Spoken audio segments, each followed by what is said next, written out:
Generally speaking, paradox refers to the experience that we have when we have two contradictory things that can't logically exist at the same time, but they are existing at the same time.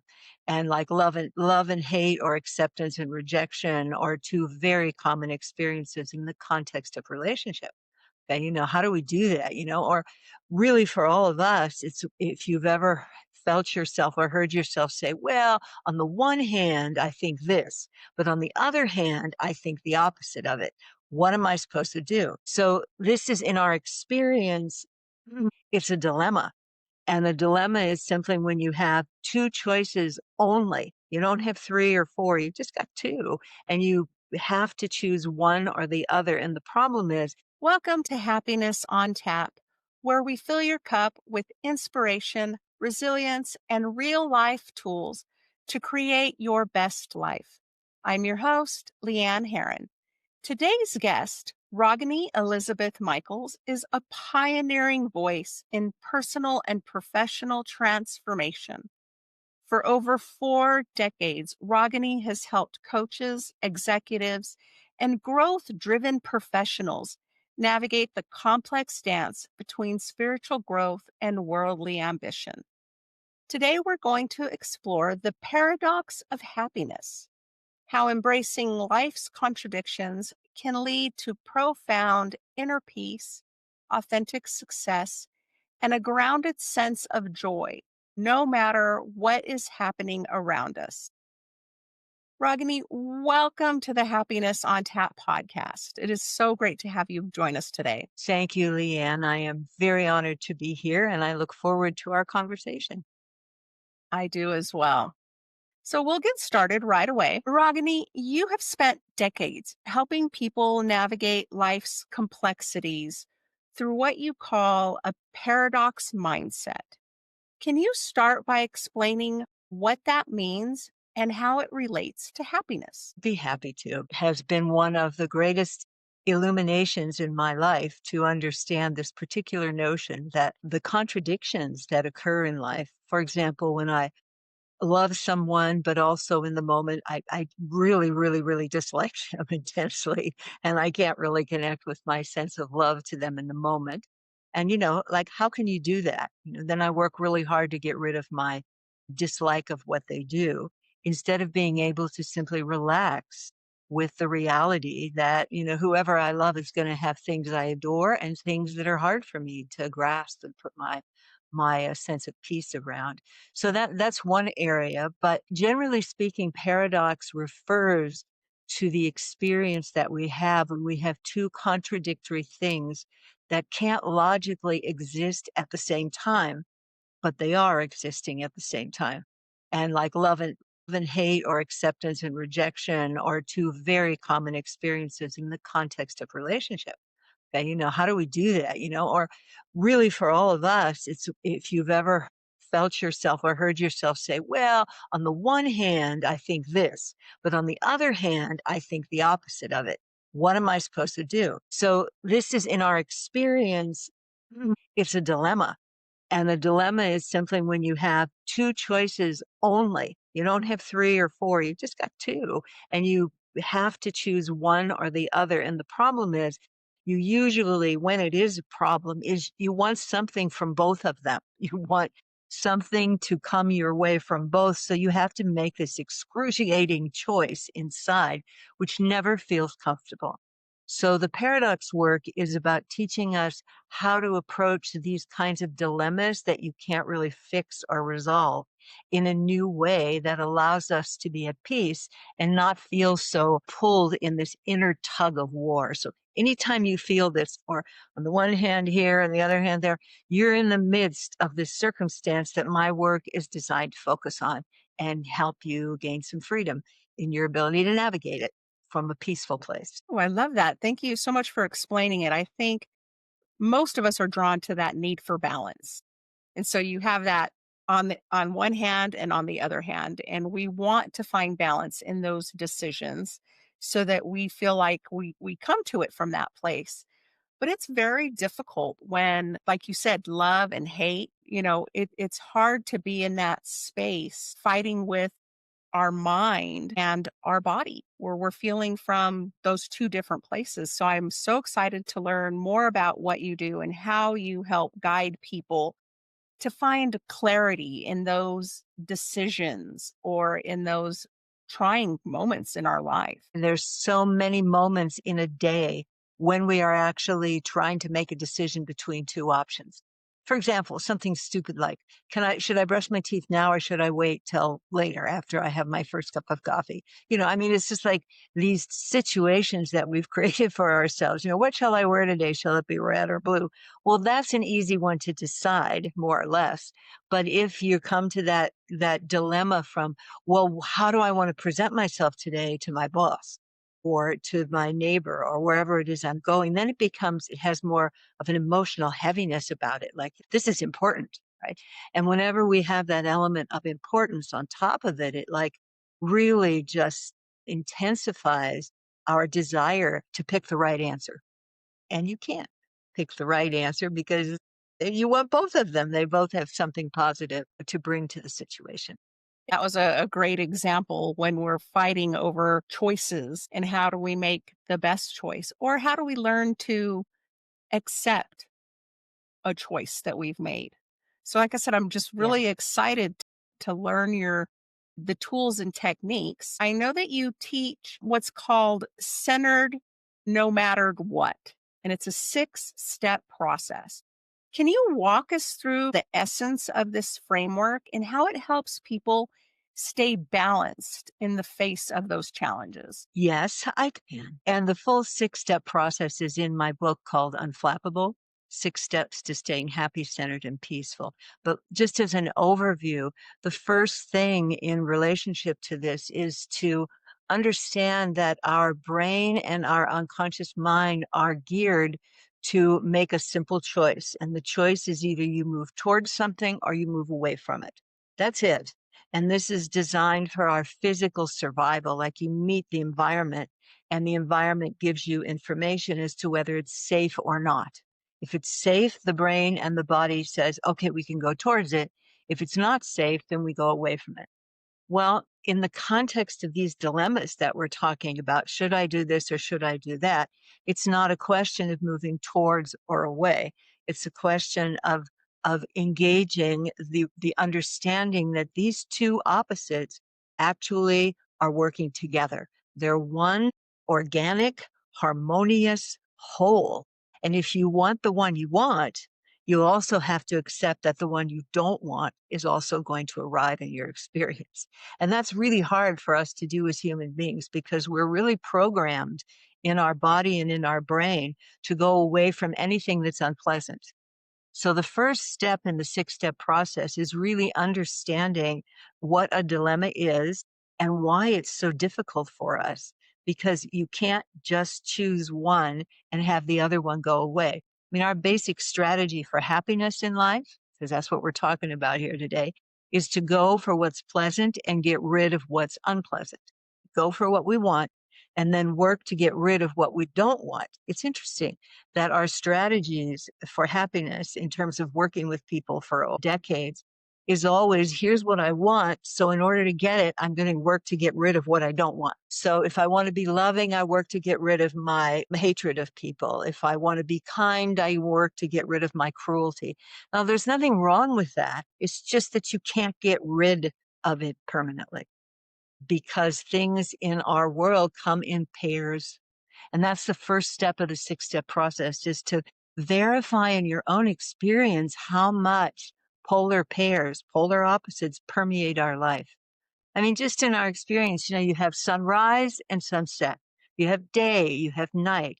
And there's no conflict between them. We don't see any big battle going on in nature between the day and the night, or twilight and dawn. They operate in this incredibly quiet cooperation where they each bring something to the game, and then they're willing to back off and allow the opposite to have its time. I mean, an obvious thing is, during the day, we have shadows that give us a respite from the sun, from the light.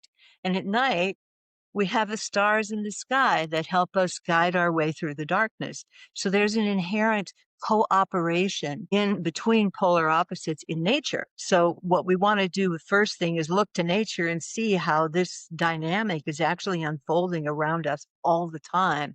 And then we start to become aware that it's unfolding in us too, but we don't want to let it unfold because I don't want that unpleasant stuff. I don't want it. And I'm going to work my little derriere off to make it so I don't have to experience what I don't want. And undoubtedly, we learn that doesn't work because he keeps coming back. So that's the very first step. And it kind of is the most important step, and kind of what we're talking about today is once you understand that, then what my work is giving you the steps to go through so you learn how to navigate that dynamic, that rhythmic harmony between polar opposites, between love and hate, and up and down, and in and out, and Republican and Democratic, conservative and liberal, just to get into what's going on right now, peace and war. You learn how to navigate the reality of these opposites as the basic fabric of our daily lives. And so you learn how to then find the resilience, which is one of the reasons I asked to be on your podcast, is because resilience is what we need. And it's not about bouncing back. It's about being able to stay centered in the presence of this rhythm of life, this fundamental flow. So the 6 steps actually gives you a way to understand how people say go with the flow, right? And so I ask people, what's the flow? And nobody really seems to know.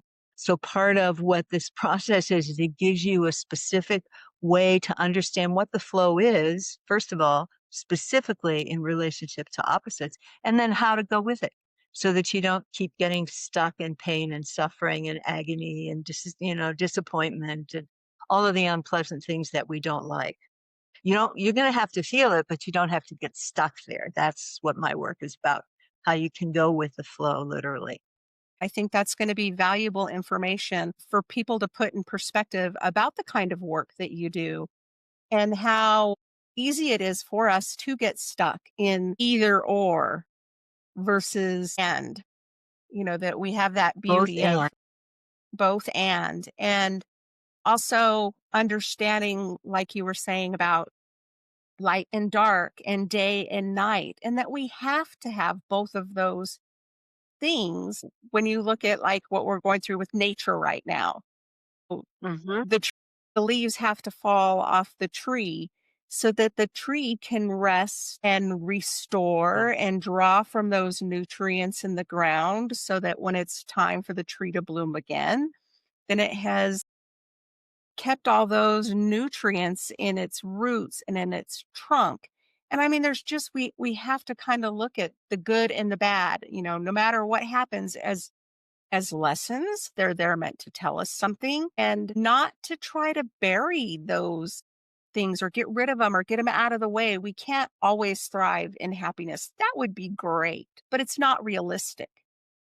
And so it's learning, like you said, how to flow, how to accept. That's what we need to learn to be resilient, because otherwise it is so easy to get stuck in the negative.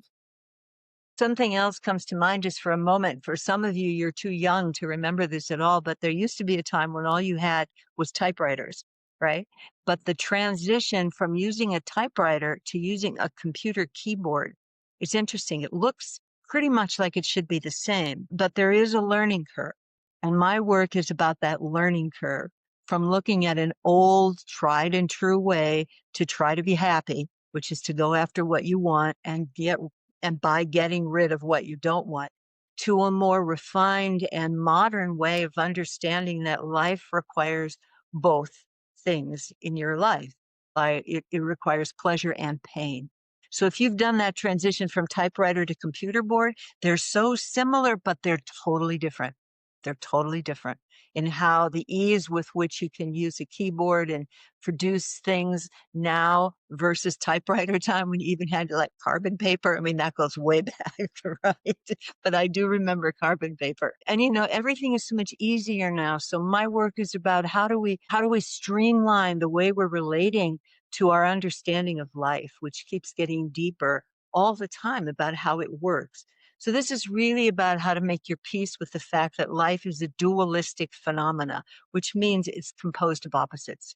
We actually live in a sea of opposites and we aren't even aware of it, you know? And so my work is about bringing that into our awareness and then teaching you a strategy for how to navigate it, which comes from a lot of work looking at both NLP or neuroscience and mystic psychology. We have some examples there that I draw upon. And so that's a little bit more about what the six-step process is and what it's going for. I like the example that you gave of the typewriter because I obviously remember my background was in accounting, and then after that, it was in legal. And when I switched over to legal, it was still very much carbon paper. So if you had to, uh, excuse me, type a motion or prepare a legal document, your option Yeah, may have been, we could have used backspace if it was a regular piece of paper and maybe used a little thing of correction tape or liquid to fix an error.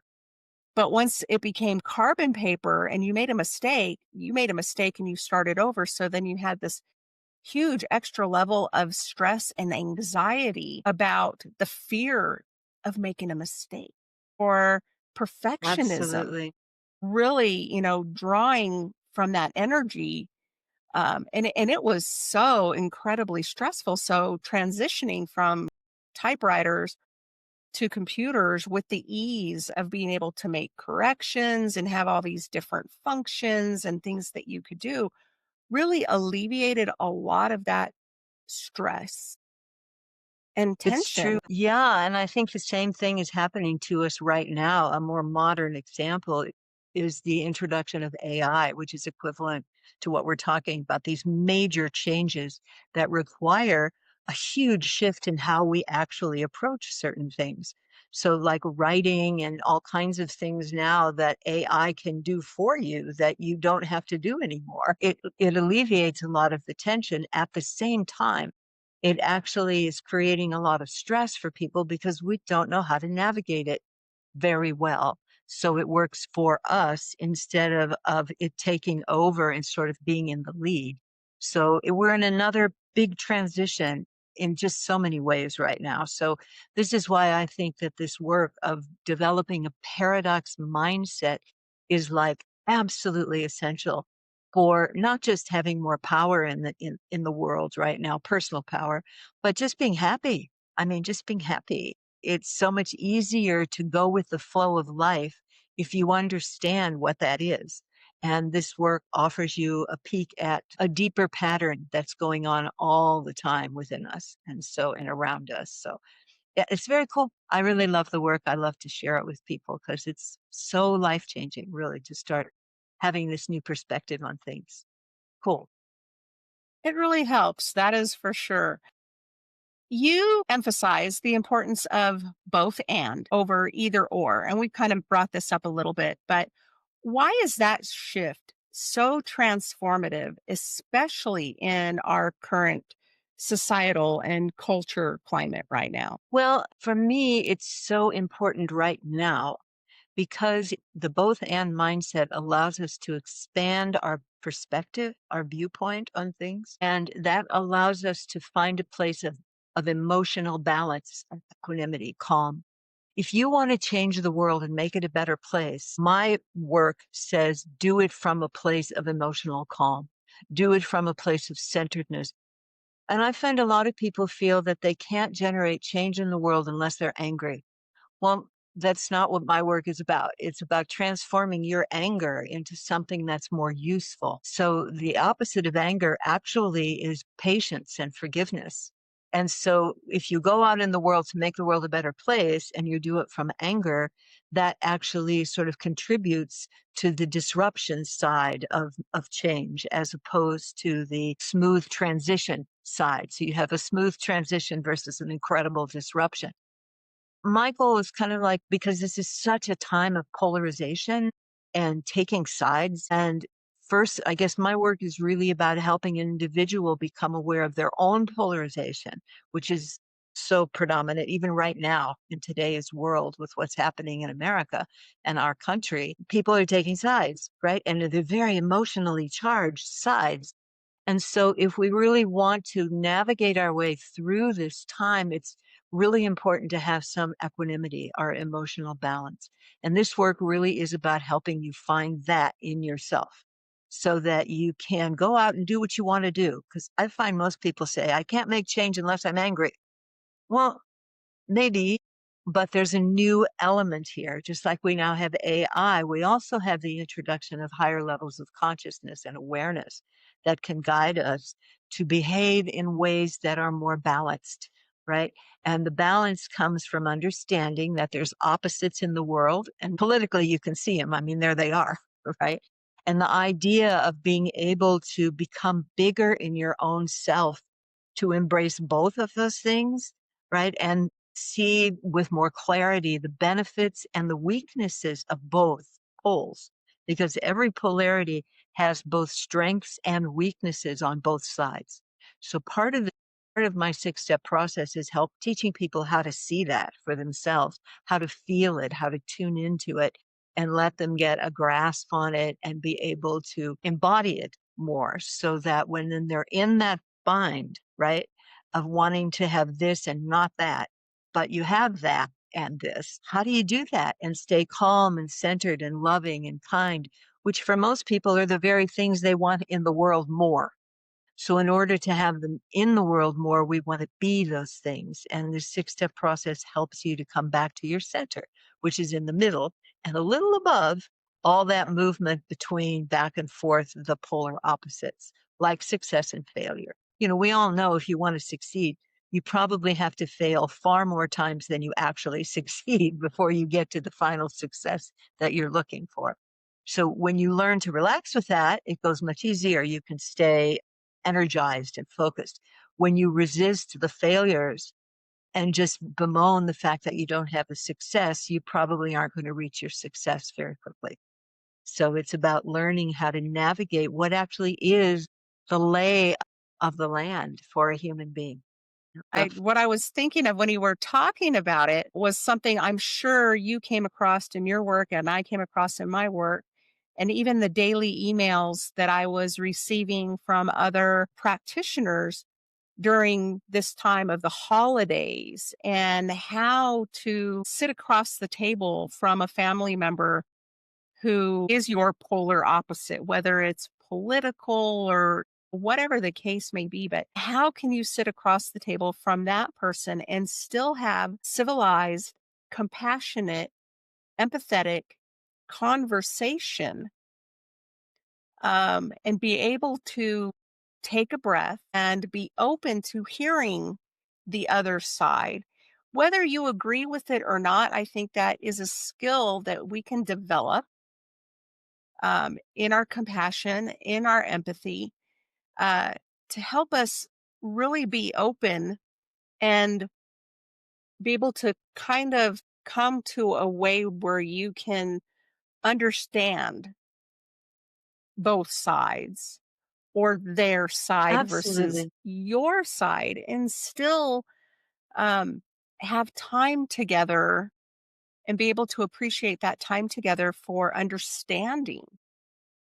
And so I'm sure you probably saw that Absolutely. as much as I did in daily emails that were coming up to the Yeah. holidays. Yeah. It's interesting because there's a powerful key specifically that can unlock your ability to have a decent conversation with other people. And it deals with your willingness to be wrong. That's such a key thing. When you can learn, when you discover a willingness to be wrong, which isn't the same thing as being wrong. So we have to be clear about that. Being willing to be wrong opens your perspective. It opens your ability to take in other viewpoints different from your own. So it's just a willingness. And for most people, when they practice that, and part of my work is to give you a way in which to build that skill, is much easier to have conversations with people because it opens the door to really listening.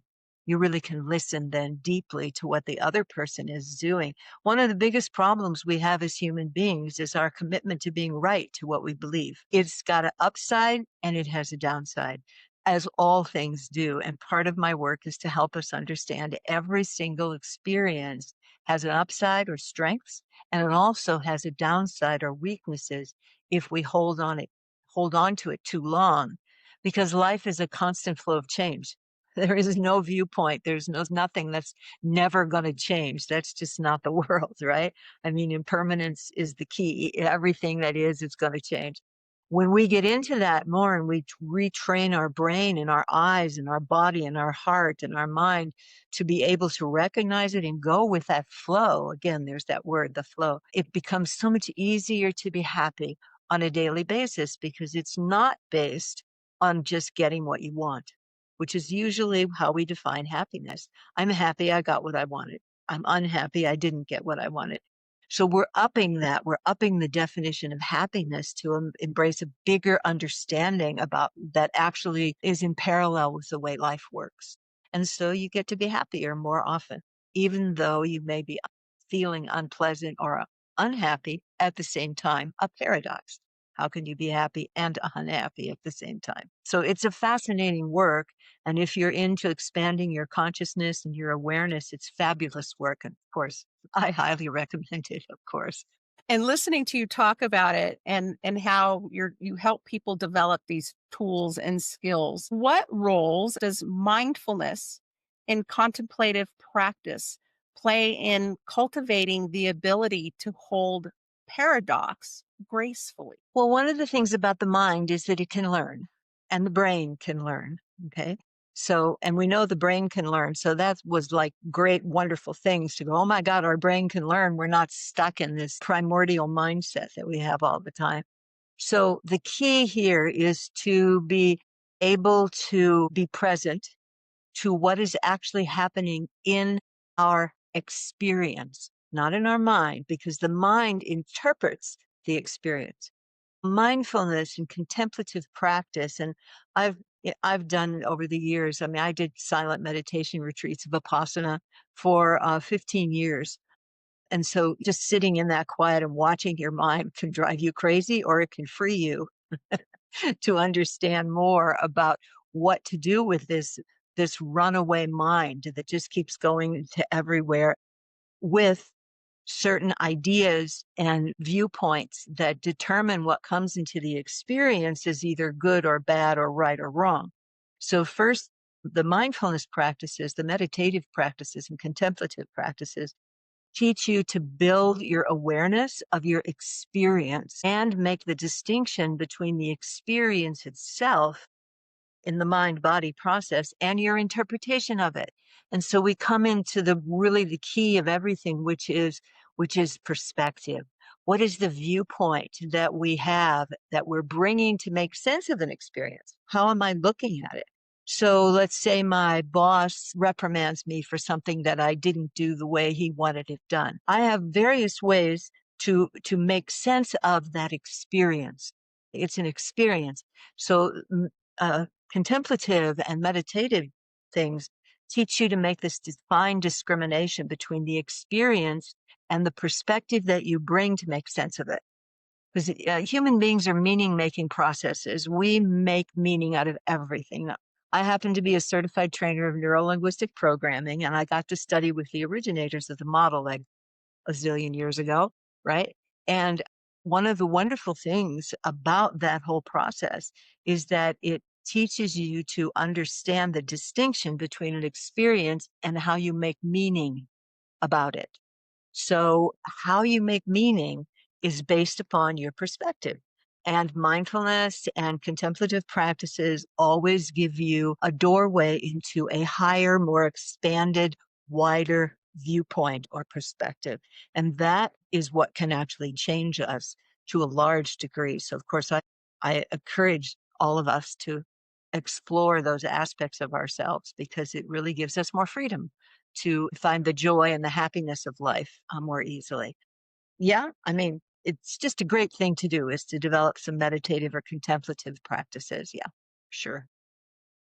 Yeah. And I learned that skill with meditation and contemplation practices and using journaling to develop mind mapping so that I could see the Yes, difference between maybe my interpretation of that situation. So, saying I had been reprimanded by a boss and coming at it with, I didn't do anything wrong. I was right. My interpretation versus their interpretation or their experience.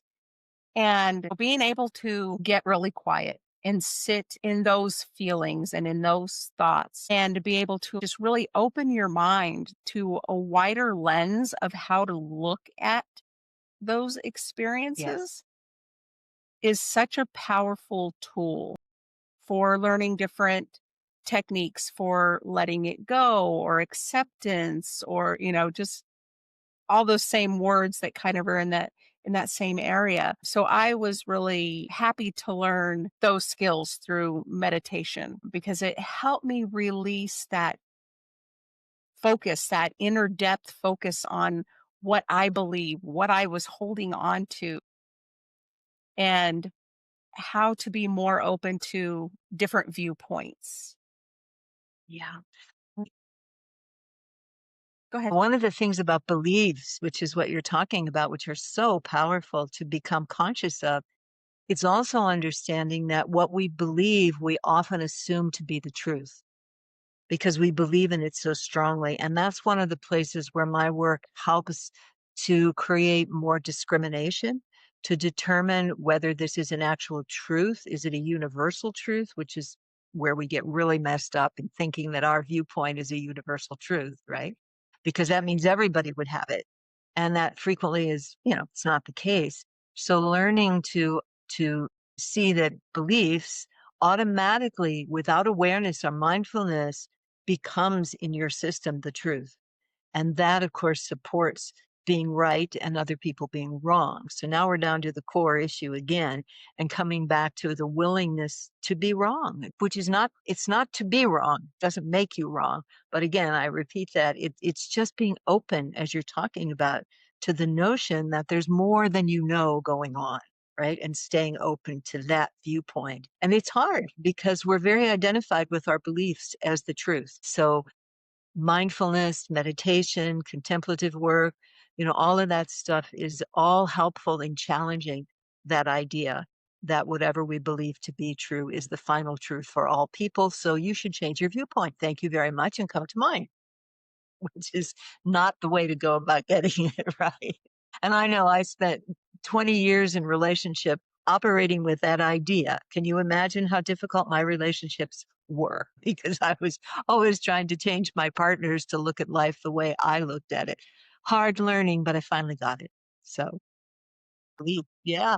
Yeah, it's That amazing, that huh? was a huge learning thing for me was determining and evaluating my belief system and where it came from Yeah. and how much of it was handed down to me through intergenerational from my grandmother to my mother to me, my aunts, my uncles, whoever, through religion and being raised in the Catholic Church. And, just as an adult, being able to step back and look at those things from a different perspective and say, is this truly my belief? Is this my core belief, my core values, my core identity? Or was this something that I inherited or picked up through Mm, societal things going on in culture? And there's so many things. But when you learn and have that safe space to step back and look at those beliefs, those thoughts, and even those experiences as are they truly mine? And just being open to listening to how that comes about and understanding it was so important in my healing. It's something that I also work with my clients is identifying those core beliefs in what is truly theirs and the ability to change. We're not stuck in those beliefs forever. We have the ability to change those, but we also have the ability to accept understanding. and be open to I may be wrong. Yes. Yes, it makes the difference, and, it's interesting because it really opens the door to being able to tap into our capacity to love. Divine love, not just, "I love you because you give me XYZ," but a different, dimension of love, which is just like whatever's there, it doesn't matter. The closest thing we have, I think, is a mother's love for her child because that's just there no matter what happens, no matter what the kid does, no matter how messy they get when they're out playing or how much they ruin their toys or whatever. That fundamental love and acceptance remains there. And I don't know, that's, I guess, sort of where my life has taken me is understanding what do I need to change in order to find that, right? Because my personal love was very filled with do it my way and I'll love you. Don't do it my way and I'll assume that you don't love me, which was painful and awful and horrible. I kind of, in my work, took me to look for a higher level of love. What does that mean? And to this day, that word continues to grow in its capacity to embrace whatever's happening. And that would be more of a divine kind of love as opposed to my ego personality's love. You do what I want. I love you. Thank you so much. So I think the fundamental thing, consciousness, awareness, the desire for being happy are so fundamental. I know for me, I was told a long time ago that happiness wasn't a worthwhile goal because it was transitory. So I shouldn't really go after that. And I know for me that I followed that for a while and I thought, well, this is kind of dumb, because I really want to be happy. And then one day I heard the Dalai Lama say, we are here in order to learn how to be happy. We are here to be happy. And I went, okay. You looked at the Declaration of Independence here in America and it was, I have the right to be in pursuit of happiness. And that kind of changed the course of my inquiry as I went like, wait a minute, what do I really want more than anything else? And for me, it was to be happy. I mean, I want to be happy. No matter what's going on, I would prefer to stay in a happy place. And I had to really redefine happiness in order for me to make any headway in that. Because as we were saying earlier, happiness usually comes when we get what we want, and unhappiness comes when we don't get what we want or what we have gets taken away. So my desire, my quest for happiness, and that's why I'm on your podcast, is on tap. Because I want it all the time, no matter what my experience is. Again, going back to we have experience and then we have the freedom to make whatever meaning about it that we want. So being able to make a positive meaning out of unpleasant experiences or hard experiences, whether it's poverty or illness or rejection or just being ignored. It's a tremendous freedom to have the skill set, and that's the paradox mindset that I'm talking about, to be able to embrace that experience and make a meaning of it that allows you to stay, okay, right? Content, present, balanced, in a state of equanimity or emotional presence to whatever's going on. It's very cool stuff. I love it. I love sharing it with people. Yeah, and it doesn't mean that you won't have those other moments of deep sadness or grief or whatever, but you will be able to see everything from a different Yes. perspective. Yeah, and the perspective that my work shares is that of polarities, of the fact that opposites are fundamental to our life experience and that they are one organic whole. In other words, you cannot have joy without grief. You cannot have happiness without sadness. So when you really understand that, the benefits of sadness and grief are something that you can reap, right? You can get it out of the experience and it makes you happy to get that. I think the happiness really comes from understanding the terrain you're traveling in, right? This is a terrain of duality. It's the fundamental fabric pattern and the fabric of our life experience is the movement, the harmonious movement between polar opposites. Until you can see that, perceive it, understand it from that level, it's just, like, painful. I mean, it's not fun. I'm not happy, right? So it's really the change in perspective. It's how we make meaning of things. And again, that's what where my forte is in helping people expand their ability to look at life from this new perspective, which again is based in the psychology of mystics. We haven't talked about that, but I just want to throw it in because mystics are the one category of our species, of the human species, that are able to demonstrate the ability to stay centered no matter what's happening. And so for me, I went, how do they do that? Because I don't get it, you know? And that triggered my inquiry into mystic psychology, not spirituality, but psychology. How are they looking differently at things? And the primary thing was one, everybody said impermanence was the most important thing to be aware of. And then they all said, the ones that I looked at, that the second thing is you must look at polarities as one organic, harmonious whole. They are not anti each other. They are in a deep partnership, you know. And I went, oh, well, what would happen if we looked at life that way, right? And so that's a lot of what this work is about. It's drawing on the one aspect of our species that are centered no matter what comes their way. And that means being happy no matter what comes your way. So happiness on tap. And that perfectly leads into the next question I wanted to ask you is your work really blends neuroscience, NLP, and spiritual wisdom so beautifully. How do you see these disciplines complementing each other in fostering sustainable happiness? The neuroscience aspect is very important because of my background in NLP. I understand that behaviors and perspectives are coded into the brain. And the basic coding into our brain is either or for physical survival, which I think I referenced earlier in the conversation. So what happens now that we know about the neuroplasticity of the brain, my work is designed to install in the brain a new neural patterning, a new neural coding, which is both and. So we're not taking away the either or perspective, either it's safe or it's not. We're just giving the brain an alternative option, which is, by the way, the basis of NLP is to generate more options. It's not to get rid of anything, it's to just generate more useful options.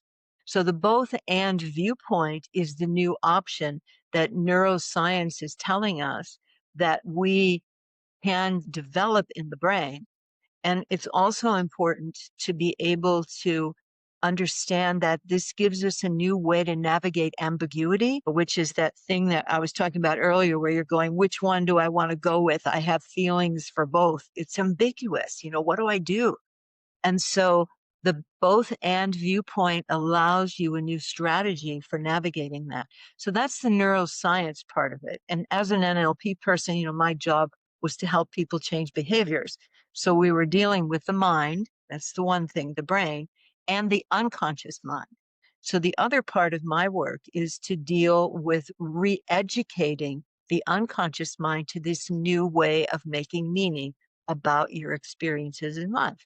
So in that way, the NLP aspect and the neuroscience aspect. And by the way, there's a great interview that I did with a neuroscientist on YouTube. If you want to check it out, it's there. It's a 4-part interview, but it does talk about the brain and the both and perspective and the either or perspective. So if you're interested in neuroscience, that's a good place to go as it relates to this topic. As far as the spiritual wisdom is concerned, I mean, as I said earlier, I did Vipassana meditation for 20 years. Before that, I did TM.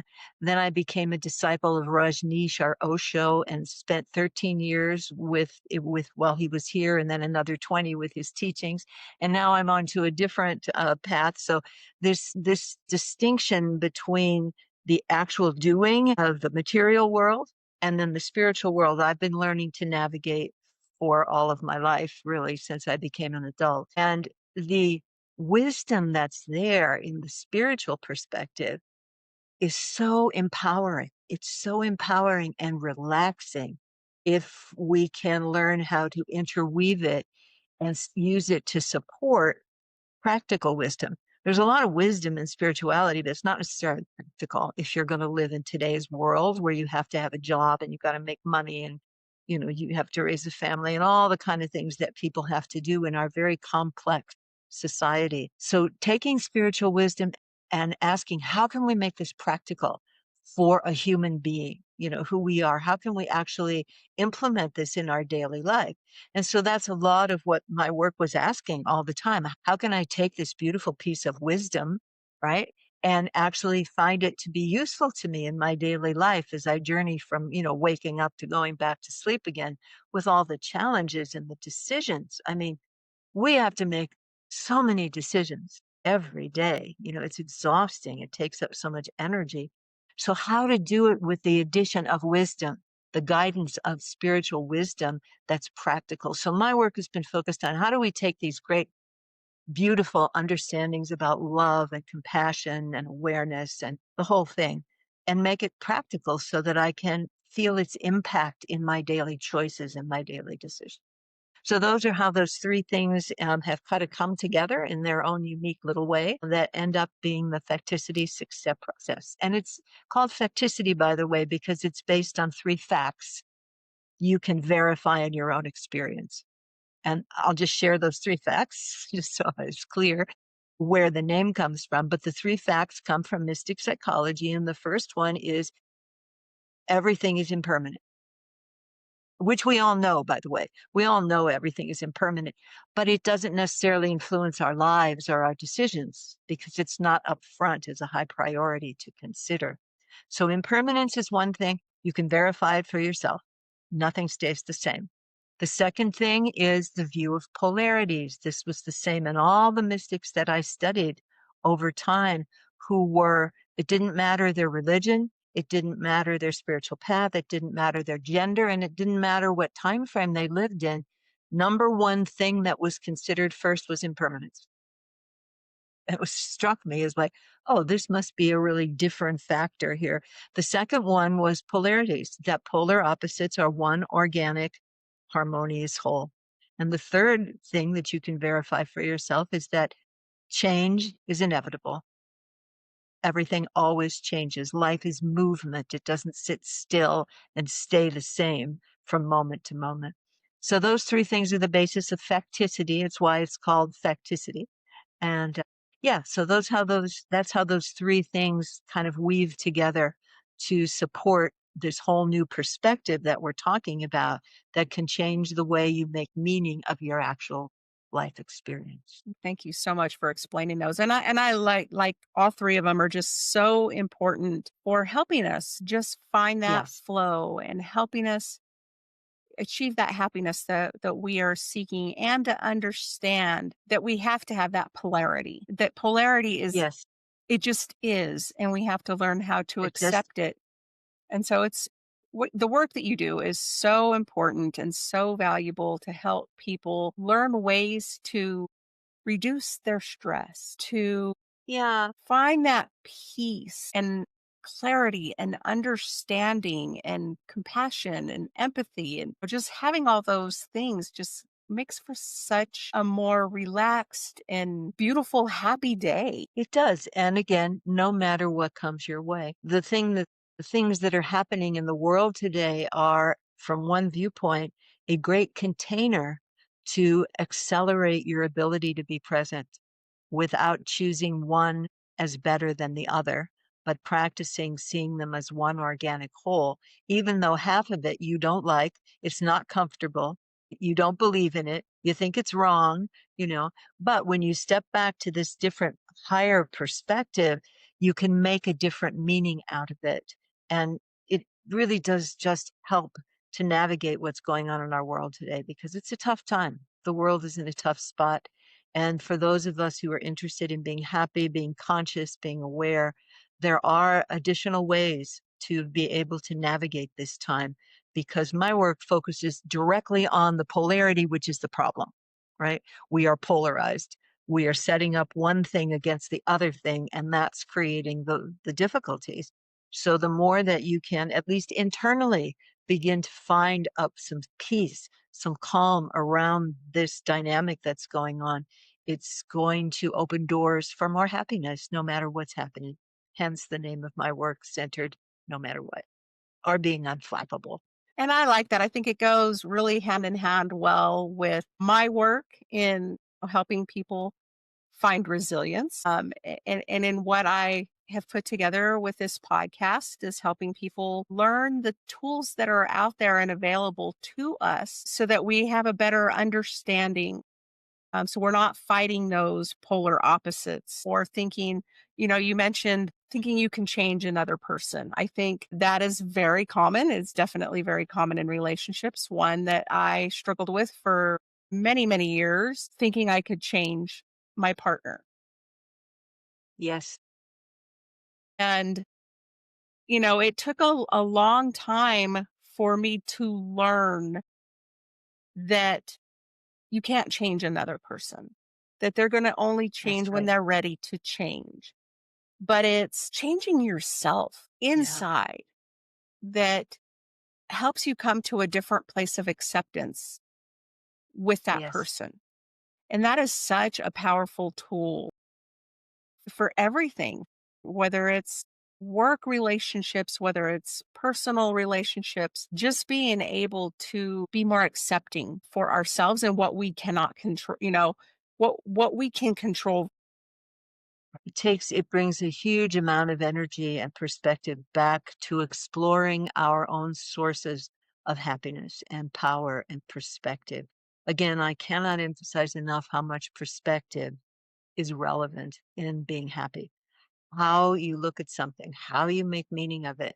I mean, in my own life, I can have an experience happen and I can watch my emotional reaction to it, my physical reaction to it, my mental reaction to it, and my spiritual reaction to it. And they're all there. And I can choose which one I choose to set up housekeeping in. Let's put it that way. I choose to set up my housekeeping and primarily looking at the spiritual perspective, but I can still go look at it through my mind perspective, my conditioning perspective, as a woman, uh, somebody who's aging, somebody who's an American, there's all kinds of mental perspectives for us. And then the emotional components that go along with those ideas, and then how it reacts in my physicality. So we've got these different bodies in a way, and if you think about it that way, that what the best thing, they're never going to be all in alignment necessarily. The key is we have a choice about which perspective we're going to look at an event through. Is it gonna be my physical upsetness? Is it gonna be my emotional distress? Is it gonna be my mental certainty that I'm right and they're wrong? Or is it gonna be my spiritual perspective that reminds me that everything is as it is, period? I have a choice. Which one of those viewpoints do I wish to align myself with, or am I just gonna sit there and, struggle with all of them? So it's always our choice, which is a great awakening when you find that you do have choice about whether or not you're gonna be happy. We're not victims. I think that's one of my favorite internal lines is I get to choose. I get to Get to choose choose. how I show up. I get to choose how I react and respond. And knowing that I have given myself this permission to say, okay, I get to choose how I'm going to show up with this person. Yeah. It's a great freedom. It all came from different parts of learning the different parts of myself and the different things that I could draw from learning somatic work and learning how to listen to my body and what is my body experiencing and learning meditation and how to trust in my higher power. I mean, they're all pieces of who we are, like you Yeah. explained. And so it's I think the learning more how to do that. Yes. Yeah, and the more that you've done, each of us has done all these things that you just identified having done, right? The more likely we are to take to my work, which is really about, you have to have some experiences of pain and suffering and happiness and joy. And you have to want something in order to go through what you have to go through to find the spiritual perspective on things. It's just, because it's the higher perspective. So it's like climbing a ladder. If you want to be at the top rung, you got to climb up the ladder rung by rung. And I've done tons of work over the years on, with energy psychology and therapy and, meditation and mindfulness, 100, all kinds of things that we're all doing, all of which is a step, right? Towards being able to get to the place where we can be centered and happy no matter what comes our way. Can you? share a personal experience where embracing paradox transformed your own life or outlook. Sometimes I think sharing a personal experience will help someone else see either that they're not alone or the possibilities. I would be happy to. I think the most impactful experience I had is one that I've shared with people in my book Unflappable, but let me share it here again because it was so impactful for me. It really did change my life. I was in India while I was working in an ashram there, sharing some of my stuff and, meditating and all of that. This was in the Osho ashram in Pune, India. And I was sitting on one of the rock walls behind the ashram, sitting there, and I was depressed because I thought, my God, here I am in the heart of the spiritual awakening, right in India. And I'm sitting there and I'm just miserable. I'm just not happy still because I'm still not happy. I still don't have how to do this. I don't understand it. And I'm sitting there feeling sad and depressed a little bit. And here I've spent all this money and I've been here so many times, beautiful place where I'm sitting there in India, in Pune, with this beautiful ashram and everything that India brings that's beautiful. And this beggar comes along the road, and I'd seen him once or twice before. And like all beggars in India, most of them, he had his hands out begging for alms. But this time, as he was coming towards me, he not only had his hands out, but he was dressed in tatters. I mean, his clothes were like ripped apart. They were not good clothes. He didn't have any shoes on. He didn't have any teeth, but his eyes were smiling, and I noticed it. There was something coming out of him. It was like he was radiating something. Not that I actually saw radiation coming out of him or anything like that, but there was something about his eyes and his smile that just caught me. And I thought to myself at the time, my God, I would never be able to have that look on my face being in his circumstance. He has no shoes, he has no teeth, his clothes are tattered, and he's begging for food. And in that moment, something happened inside of my awareness, and I became aware that because I couldn't do it, and he could, right? Because he could do it, and I couldn't. It became clear to me that my definition of happiness was the problem, that I had defined happiness as being the absence of unhappiness. So no matter what came my way, if it didn't make me happy in the moment, I became unhappy because the goal was to get rid of all unhappiness. In that moment, everything changed for me. It just changed. I saw the error of my thinking, right? I was all about being happy all the time, and I had a definition of that, which was the absence of any unpleasant experience, period. And that started me on the track of like, oh my God, if I could be like that guy, if I could be smiling and radiating joy and presence and calm, and no matter what was going on, I would be free. I would be happy and I would be free.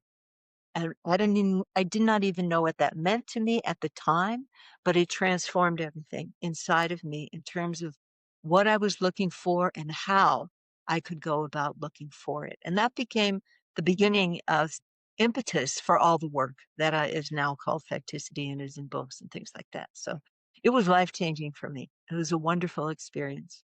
So look for those kinds of experiences that really give you some deep insight into, and those things have continued to happen where I go, oh my God, look what I'm doing. Oh my God, I want to avoid that. No, let's not avoid that. Let's relax into it, right? And that's where all the mindfulness and the learnings that we have and contemplative inquiries are all so useful in letting us just take a breath and change the way we're relating to whatever our experience in the moment is. It's a beautiful thing. I highly recommend it, which is why I teach it as much as I possibly can to help people find that same joy and freedom. Thank you so much for sharing that story because it was a beautiful example of where people get caught chasing the when I have this, I will Yeah, be happy. Whether it's money, whether it's a career, whether, whatever that is. And we get stuck in chasing happiness. And we yes. forget how sit and be present in all of the beauty that is around us all the time. It's true. And part of the key is finding beauty in what previously had been not beautiful to us.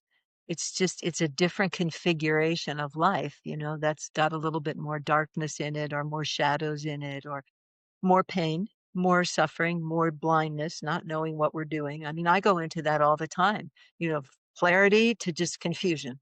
I'm going back and forth between those two all the time, and being able to relax with confusion and breathe into it and let it be there as long as it needs to be there constantly and consistently takes me back to clarity. So knowing that, I can relax in the presence of my confusion about what to do next or what to say or what to do with my business or my relationship or my health. It's a very helpful thing to know about polarities and how to navigate them better. Yeah. Again, thank you for sharing that. For listeners who feel caught between ambition and authenticity or productivity and peace, where is the best place to begin practicing this balance in the polarities? Well, one of the first things you can do, let's just say with ambition and authenticity. So apparently there's a conflict there for that to be an issue for a person. Like they want to be successful, but they also want to be authentic. And I know one of the places where this happens a lot is when I work with women who are in the corporate domain. There's a certain structure that you have to adhere to in that particular domain. And it oftentimes conflicts with the inner desire to be more authentic in the way that is natural to you. So, one of the first ways to deal with that is to start to understand that your challenge that you're giving yourself is how to balance out those two because balance is always the key. How do I create balance here? How do I balance out my desire for ambition, recognition, being seen, etc., with my desire to be seen authentically? All right. To be really who I am in that process. So the first thing that you would do in my work is start to look at what are the strengths of each of those things. What are the strengths that I have when I'm being ambitious, okay, and successful? And what are the strengths that I have when I'm being authentic, you know? And then what are the weaknesses of those? What are the weaknesses when I stay in ambition too long? Too long. Because remember, life is movement. Life is movement. And this is a polar pair, ambition and authenticity. To be in the world the way you need to be at the same time to be in the world the way you are authentically. That's a paradox, right? How do you do that? So it brings you back to how do you balance those two because both of them are required. You need to be a certain way to be ambitious. You need to be a certain way to be authentic. So the first thing is to understand the complementariness of those two, that they're back to our basic one organic whole that's in harmony. And it can't be in harmony if you insist on being in ambition all the time and ignore the pulls to be authentic.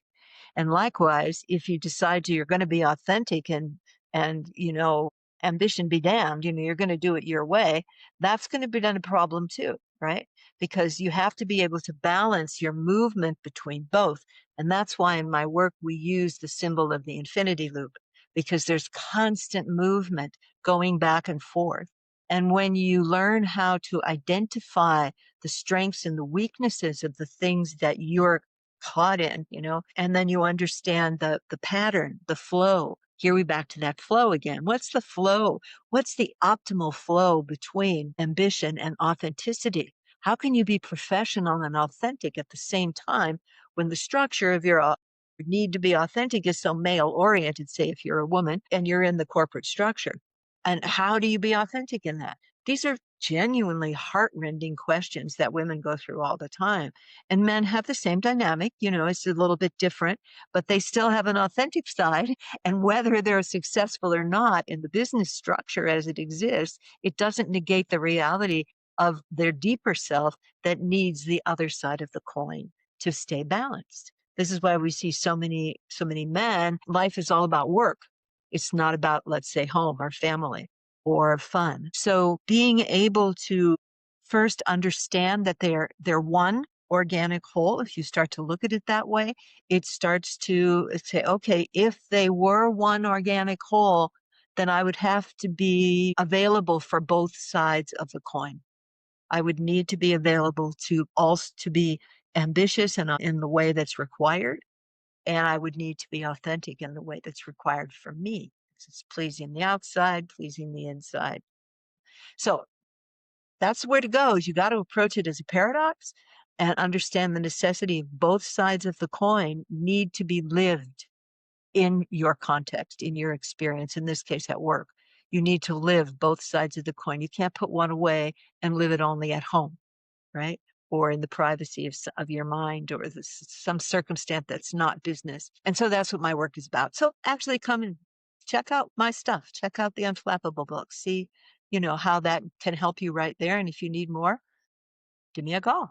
Put you in a program. I got centered no matter what. Yeah, thank you for sharing that. It reminds me of my professional days working in a career oriented professional environment and having certain expectations of how I dress at work every day, being Sure. forced to almost hide and cover up certain parts of myself because they weren't accepted in that environment, in that professional role, and not really ever feeling truly authentic in myself. As an accountant, I was forced to work behind closed doors. I wasn't Yeah. allowed to be my normal social creature. I had to limit those friendships within the office because if I didn't, then my supervisors would question my integrity to confidentiality. And I mean, just all these weird internal battles or even Yeah. external battles. And how do we find that balance